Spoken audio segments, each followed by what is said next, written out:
History doesn't repeat itself, it copy-pastes. And sometimes it doesn't even bother changing the font. Lightning that hunts the same man 4 times. A coffin that floats 3,000 miles to deliver itself home. 2 countries launching the exact same comic strip on the exact same day without ever talking to each other. These aren't movie scripts. These aren't conspiracy theories. These are things that actually happened, and every single one of them spits in the face of probability. Here are 32 of the dumbest coincidences ever recorded in human history. 1. March 12, 1951 might be the single greatest proof that the universe runs out of ideas sometimes.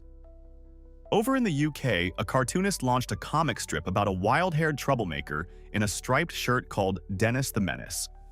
On the exact same day, across the Atlantic, an American cartoonist independently published his own strip about a wild-haired troublemaker in a striped shirt also called Dennis the Menace. No emails, no phone calls, no stolen napkin sketches.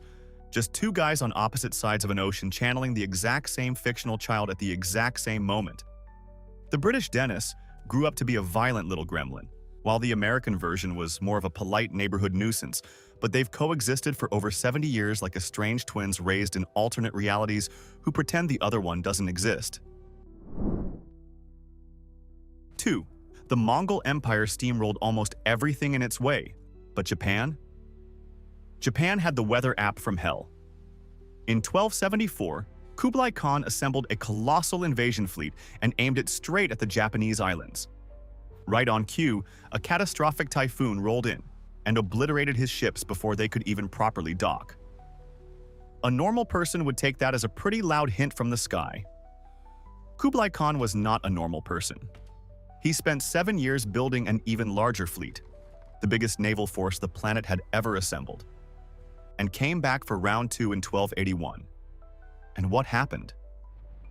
Another massive typhoon materialized at the worst possible moment and wrecked that fleet too. The Japanese named these storms kamikaze, meaning divine wind, fully convinced that the gods had their backs. Meanwhile, the Mongols were stuck wondering who exactly they'd offended in the weather department. 3. The quiet English town of Erington has a murder coincidence so precise it feels like time itself got stuck in a loop. On May 27, 1817, a young woman named Mary Ashford was discovered dead in a place called Pitts Park. She'd attended a dance the previous evening, left to see a friend, and never made it.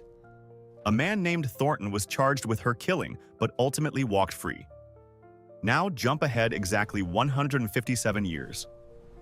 On May 27, 1974, another young woman, Barbara Forrest, was found murdered in the very same park. She'd also been to a dance, also left to meet a friend, and was killed in a disturbingly identical fashion. The prime suspect?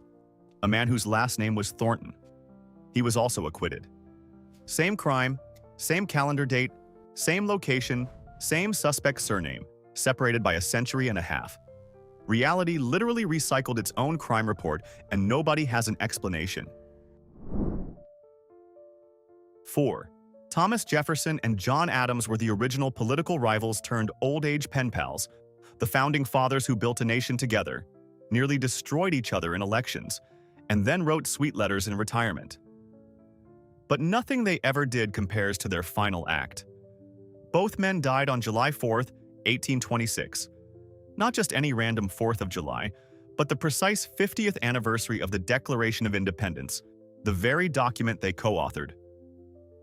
Adams reportedly whispered, "Thomas Jefferson survives," as his last words, which would have been a solid farewell if Jefferson hadn't already died 5 hours earlier down in Virginia. These 2 men literally clung to life until the golden anniversary of their greatest achievement, then clocked out together like they'd planned the whole thing backstage. 5. During World War I, British naval commanders came up with what they thought was a genius move. They disguised a passenger liner called the RMS Carmania to look like a German vessel named the Cap Trafalgar, hoping to trick the enemy at sea. It was a clever scheme right up until they spotted a suspicious ship in the South Atlantic. Turns out it was the actual Cap Trafalgar. And here comes the twist that no screenwriter would dare pitch. The Germans had disguised their Cap Trafalgar to look like the British Carmania. So now you had a British ship cosplaying as a German ship in a full naval battle against a German ship cosplaying as a British ship. It's the ultimate Spider-Man pointing meme, except with cannons. They hammered each other in a total identity meltdown until the disguised Brit sank the disguised German, proving that stolen valor gets messy on the open ocean. 6. The Menai Strait off the coast of Wales seems to operate under one very specific survival rule. If you want to live through a shipwreck, your name had better be Hugh Williams. On December 5, 1664, a vessel went down in those waters with 80 people aboard.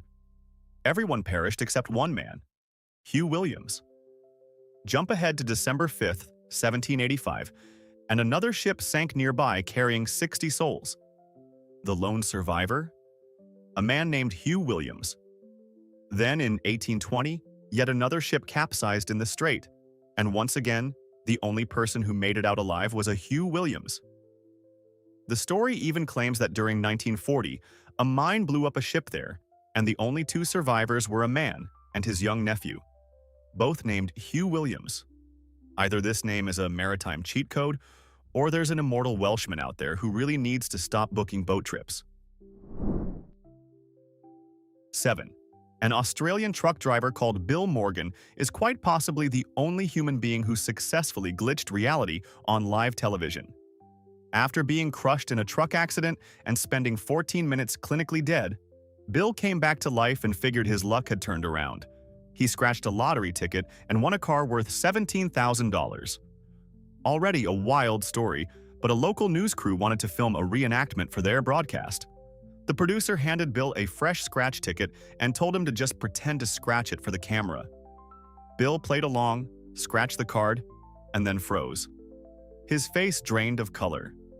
He turned to the crew and quietly said, "I just won $250,000. The man hit the actual jackpot while acting out winning a jackpot, on camera, and you could not buy that expression of genuine shock for any amount of money. 8. In 1840, William Henry Harrison won the presidency and then promptly died just 1 month into the job, reportedly kicking off something called the Curse of Tippecanoe, or the 0-year curse. The legend says that the Shawnee leader Tecumseh placed a curse declaring that every president elected in a year ending in 0 would die in office, and for 120 straight years the pattern held up with surgical precision. Harrison in 1840, dead. Lincoln in 1860, assassinated. Garfield in 1880, assassinated. McKinley in 1900, assassinated. Harding in 1920, dead from a heart attack. Franklin Roosevelt in 1940, dead from a stroke. Kennedy in 1960, assassinated.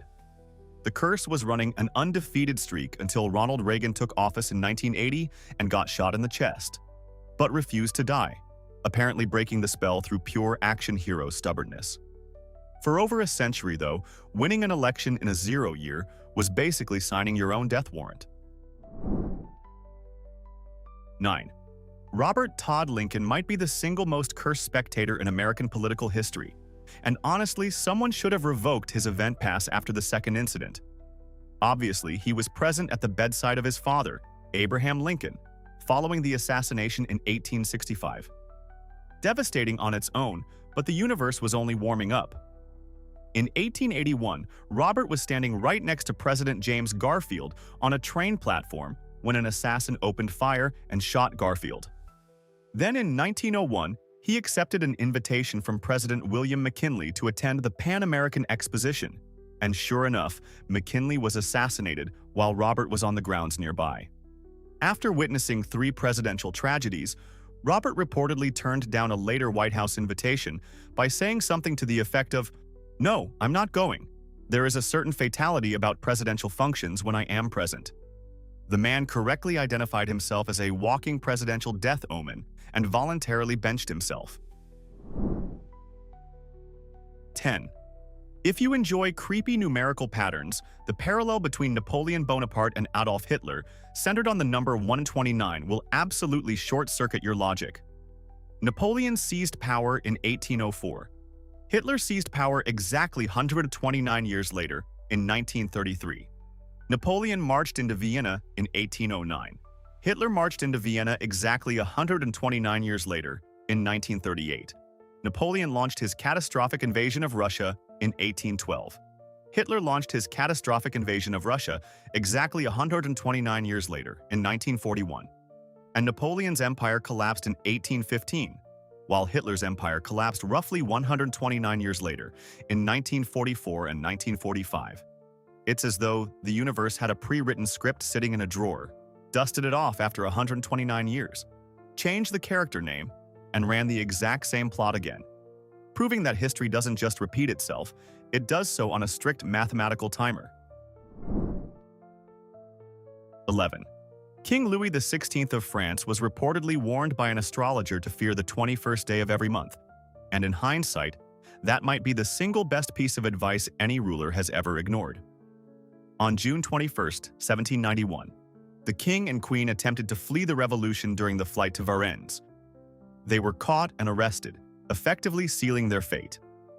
Then on September 21, 1792, France officially dissolved the monarchy and declared itself a republic, ripping the crown from his head entirely. And on January 21, 1793, Louis was marched to the guillotine and beheaded. His arrest, his removal from power, and his execution all landed on the 21st of the month. It's like the universe set a recurring monthly reminder specifically designed to dismantle this man's entire existence, one 21st at a time, until there was nothing left. 12. In June 1941, a team of Soviet scientists led by Mikhail Gerasimov traveled to Uzbekistan to crack open the ancient tomb of Tamerlane, one of history's most brutal conquerors. Local villagers begged them not to do it, screaming about a deadly curse. The tomb's inscription supposedly warned, "Who opens my tomb shall unleash an invader more terrible than I." That is precisely the kind of message you read and then slowly close the lid. Gerasimov, being a dedicated man of science who apparently never watched a horror film, opened it anyway on June 20th. Exactly 2 days later, on June 22nd, Hitler launched Operation Barbarossa, the single largest military invasion in recorded history, straight into the Soviet Union. The timing was so perfectly horrifying that even Joseph Stalin eventually got spooked. He ordered Tamerlane's remains reburied with full Islamic honors in late 1942. And the wildest detail? Just days after the tomb was sealed again, the Soviets won the Battle of Stalingrad and turned the entire war around. Coincidence? Probably, but I personally would not open that tomb again. 13. Stephen Hawking spent his life decoding the secrets of the cosmos, so naturally the cosmos returned the favor by making his birth and death dates ridiculously symbolic. Hawking was born on January 8, 1942, the exact 300th anniversary of Galileo Galilei's death. That alone is a solid piece of cosmic trivia, but the universe clearly wanted more.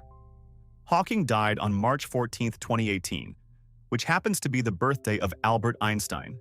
And if that weren't enough, March 14th is also internationally recognized as Pi Day, because the date reads 3.14. So the man's entire lifespan was neatly sandwiched between Galileo, Einstein, and the most iconic number in all of mathematics. It genuinely feels like the universe stamped his life with a certificate of scientific royalty, approved and countersigned by destiny. 14. In 1858, out in the lawless chaos of gold rush-era San Francisco, a gambler named Robert Fallon was playing a high-stakes poker game. He hit an incredible winning streak and raked in a massive pile of gold, but his opponents weren't impressed. They accused him of cheating and shot him dead right there at the table. The remaining players were so superstitious that they refused to touch the $600 pot, calling it cursed blood money. Instead, they grabbed the first random stranger who walked past the door and sat him down to play out the dead man's hand. This stranger played hard and turned the $600 into $2,200, an absolute fortune at the time. When the police finally showed up to investigate the murder, they asked the stranger to identify himself. Turned out he was Robert Fallon's own son, who hadn't seen his father in 7 years. The universe apparently had a strict policy. That money was staying in the Fallon bloodline no matter what. 15. World War I devoured millions of lives across enormous, chaotic battlefields, so the odds of any specific burial placement are effectively zero. Yet inside the Saint Symphorien Military Cemetery in Belgium, you'll find the grave of Private John Parr, the very first British soldier killed in the entire war, back in August 1914. Walk just a few steps from his headstone, and you'll reach the grave of Private George Ellison, the very last British soldier killed, who fell just 90 minutes before the armistice in November 1918. Their graves face each other directly, separated by barely 15 feet. And here's the thing. Nobody planned this. It wasn't a deliberate memorial design or a symbolic arrangement by some thoughtful architect. The cemetery simply filled up organically over 4 years of war, and by sheer logistical accident, the first and the last ended up staring at each other for eternity, closing the tragic circle of the conflict by pure random chance. 16.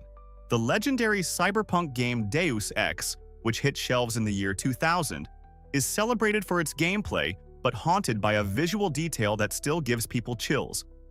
The developers were working with the brutal hardware limitations of late 90s gaming PCs, and they simply could not render the full New York City skyline without the game crashing. To save precious texture memory, they cut the Twin Towers out of the city backdrop entirely.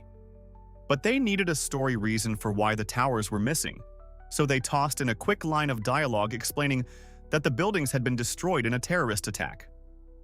The game shipped a full year before the actual September 11th attacks. It was never intended as a prediction or a commentary. It was literally just a developer trying to save a few megabytes of RAM, who accidentally forecasted one of the biggest tragedies of the modern era with chilling specificity. 17. Mark Twain was not only one of America's sharpest literary minds, he apparently had a personal scheduling arrangement with the cosmos. He was born in 1835, just 2 weeks after Halley's Comet blazed across the sky. Decades later, in 1909, knowing the comet was scheduled to return the following year, Twain made a bold public declaration. He said, "I came in with Halley's Comet in 1835. It is coming again next year, and I expect to go out with it." He even joked that the Almighty had said, "Here are these two unaccountable freaks. They came in together, they must go out together." And then, on April 21, 1910, exactly 1 day after the comet reached its peak brightness, Mark Twain died of a heart attack. The man essentially called his own exit date, hitched a ride out on a passing celestial object, and proved that his sense of timing was every bit as sharp as his writing. 18. In the weeks right before the D-Day landings in 1944, British intelligence nearly had a full-blown meltdown over, of all things, a newspaper crossword puzzle. The Daily Telegraph had been printing puzzles whose answers contained the ultra-classified code names for the entire operation. Words like Omaha, Utah, Overlord, Neptune, and Mulberry, all top-secret invasion terminology, kept appearing as solutions in the days leading up to the attack. MI5 was absolutely convinced they had uncovered a deep-cover German spy embedded in the British press. They stormed the home of the puzzle's creator, a schoolteacher named Leonard Daw, and interrogated him for hours. The result? The most anticlimactic espionage investigation in history. Turns out Daw had been asking his students to suggest interesting words for his crossword grids, and the kids had simply overheard Allied soldiers chatting near their school. It wasn't a spy ring, it was loose lips and a teacher with spectacularly bad timing. 19. Charles Coughlin was a celebrated stage actor of the 19th century who died in Galveston, Texas. But his final wish was to be buried near his childhood home on Prince Edward Island in Canada, over 3,000 miles away. The cost of transporting a body that distance was simply too much, so his family laid him to rest in a local Texas cemetery. Then, roughly a year later, the Great Galveston Hurricane slammed into the coast, tearing everything apart and washing the entire cemetery into the sea. Coughlin's coffin floated into the Gulf of Mexico, caught the Gulf Stream current, drifted around the tip of Florida, traveled up the entire Atlantic coast, and eventually washed ashore on Prince Edward Island, practically at his own front door. Fishermen found the barnacle-covered casket on the beach near their boats. The man fulfilled his own dying wish via hurricane delivery, proving that even death could not keep him from getting home. And he didn't pay a single cent for shipping. 20. A full 14 years before the Titanic ever touched water, a writer named Morgan Robertson published a novella called Futility that honestly reads more like a leaked historical document than a work of fiction.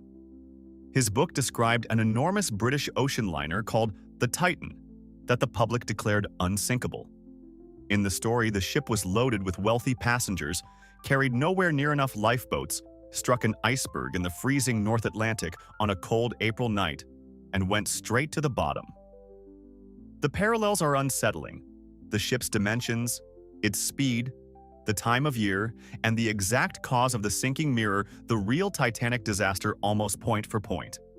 Robertson swore for the rest of his life that he wasn't psychic, just a man who understood shipbuilding trends. Which is, of course, exactly the cover story a time traveler would use after accidentally spoiling a major event.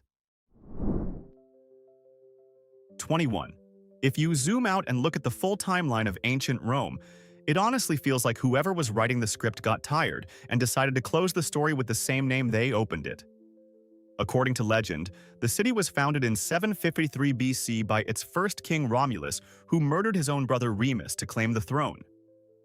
Now fast forward through a solid millennium of conquests, emperors, gladiators, and toga parties to the very final chapter of the Western Roman Empire in 476 AD. The last person to sit on the throne, a scared teenager who handed the crown over to invading barbarians without a fight, was named Romulus Augustulus. The whole thing began with a Romulus and ended with a Romulus. It's the historical equivalent of a novel where the first word and the last word are identical. The universe booted up the Rome program, let it run for 1,000 years, and then shut it down using the exact same file name. 22. November 22nd, 1963, is burned into collective memory as the day President John F. Kennedy was assassinated in Dallas. But it was also quite possibly the worst day in all of history to be a famous person on your deathbed. On that exact same date, just hours apart from Kennedy's death, two towering literary figures also died. C.S. Lewis, the man who gave us the Chronicles of Narnia, and Aldous Huxley, the visionary who wrote Brave New World. On any other day, the death of either one of these men would have dominated global headlines for weeks, triggering massive tributes and retrospectives. Instead, both were completely swallowed by the Kennedy coverage, reduced to tiny mentions buried deep inside the newspapers. It was a bizarre cosmic pileup where three world-shaping minds checked out of existence simultaneously, but only one made the front page. 23. The Hoover Dam project was a brutal, dangerous feat of engineering that cost 112 workers their lives, but the first and last fatalities are linked by a coincidence so precise it feels like a screenplay note. The very first man to die during the preliminary surveys was George Tierney, who drowned on December 20, 1922. 13 years of grueling, backbreaking construction later, the very last worker killed on the project fell from an intake tower on December 20, 1935. His name was Patrick Tierney, George's own son. Father and son didn't just die on the same project. They died on the exact same calendar date, serving as the opening and closing chapters of the dam's entire human cost. It's a devastating statistical impossibility that permanently binds one family's name to the structure, first casualty to last. 24. When Ian Fleming sat down to invent the world's most iconic spy character, he deliberately wanted a name that was as flat, bland, and unremarkable as humanly possible. A blank canvas that the character's actions would fill in. He glanced at his bookshelf, spotted a dull academic title called Birds of the West Indies, and read the name of the author, James Bond. Fleming thought, "That is the most aggressively boring name I have ever encountered," and took it on the spot. The real James Bond was just a mild-mannered ornithologist who spent his days quietly studying sparrows. Overnight, his peaceful existence was completely upended. Airport security officers assumed he was joking every time he presented his passport, and strangers kept calling his house expecting a secret agent. Fleming eventually met the actual Bond in person and handed him a signed copy of one of his novels as a formal apology for accidentally turning a birdwatcher's name into a global symbol of espionage. 25. The assassination that ignited World War I and reshaped the entire modern world came down to a wrong turn and a snack break. After the initial attempt on Archduke Franz Ferdinand's life failed that morning in Sarajevo, the would-be assassin Gavrilo Princip assumed it was over. He wandered off to a nearby deli to grab a sandwich and sulk in peace. Meanwhile, the Archduke's driver took a wrong turn, panicked, and tried to reverse. But early 20th century automobiles were mechanically atrocious, so the gearbox locked up and the engine stalled right there in the street. Where did the car die? Directly in front of the deli, where Princip was mid-bite. The assassin looked up from his food, saw his target sitting motionless in a broken-down car 5 feet away, and fired. If that driver had a functioning reverse gear, or if Princip had picked a different restaurant, the entire course of the 20th century would have unfolded differently. 26. If you ever feel like the universe has singled you out for punishment, allow the story of Major Walter Summerford to put your problems in perspective. Because this man had an actual blood feud with the sky. While serving during World War I in Belgium, a bolt of lightning struck him off his horse and left his legs paralyzed. He survived, relocated to Canada for a fresh start, and went fishing by a river. While peacefully sitting there, lightning hit a tree directly above him and paralyzed the entire right side of his body. He somehow recovered again, and 2 years later, while taking a simple walk through a public park, a third bolt of lightning found him and paralyzed him completely. He eventually passed away, presumably thinking the sky had finally lost interest. He was wrong. 4 years after his burial, a thunderstorm rolled through the cemetery, and a bolt of lightning struck his tombstone and shattered it into pieces. That's not random misfortune. That is a personal grudge held by the atmosphere itself. 27. In June 2001, a 10-year-old girl in England named Laura Buckstons tied her name and home address to a gold helium balloon and released it into the sky, hoping someone interesting would find it. That balloon drifted 140 miles before landing in the backyard of a random house. The family who found it passed it along to their neighbor's daughter because, and this is where things go sideways, the girl's name was also Laura Buckstons. She was also 10 years old. When the two Lauras eventually met in person, the glitches kept stacking up. They had the same shade of light brown hair, the same blue eyes, and when they each brought their pets along, both showed up with a 3-year-old black Labrador and a guinea pig. Even their outfits were nearly identical. At that point, it stopped being a coincidence and started looking like someone in charge of the simulation just duplicated a character file to save processing power. 28. In 1913, Vienna was the dazzling cultural hub of Europe, packed with art, music, and grand café culture. It was also, without anyone realizing it, quietly incubating some of the 20th century's most catastrophic figures under one roof. During that single year, Adolf Hitler, Joseph Stalin, Leon Trotsky, Josip Tito, and Sigmund Freud were all living in central Vienna, within a few square miles of each other. They walked the same boulevards, sat in the same parks, and sipped coffee in the same fashionable cafes. The future architect of the Holocaust and the future tyrant of the Soviet Union could have literally been standing in line for the same pastry. Trotsky might have been sitting next to Freud complaining about a bad dream. You had the eventual engineers of global devastation and the founder of psychoanalysis all breathing the same Viennese air, completely oblivious to the fact that they were about to rip the world apart in wildly different directions. 29.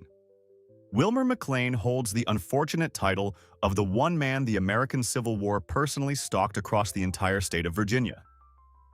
The very first major land battle of the conflict, the First Battle of Bull Run, erupted directly on his property in 1861. A cannonball literally crashed through his chimney and landed in a pot of stew he was cooking. McLean had seen enough. He packed up his entire family and relocated 120 miles south to a sleepy, out-of-the-way village called Appomattox, convinced the war would never find him there. 4 years later, in 1865, General Robert E. Lee needed a dignified location to formally surrender to Ulysses S. Grant. An aide knocked on the door of the nicest house in the area, and it was Wilmer McLean's new home. The war erupted in his kitchen and ended in his living room. The man literally fled combat only to have the war's final scene filmed in his house. 30. In July of 1900, King Umberto I of Italy walked into a small restaurant in Monza and promptly experienced a reality malfunction that would unsettle anyone. The king noticed that the restaurant owner bore an uncanny physical resemblance to him. They could have been identical twins. Curious, the king started asking questions, and the answers only got more disturbing. The owner's name was also Umberto.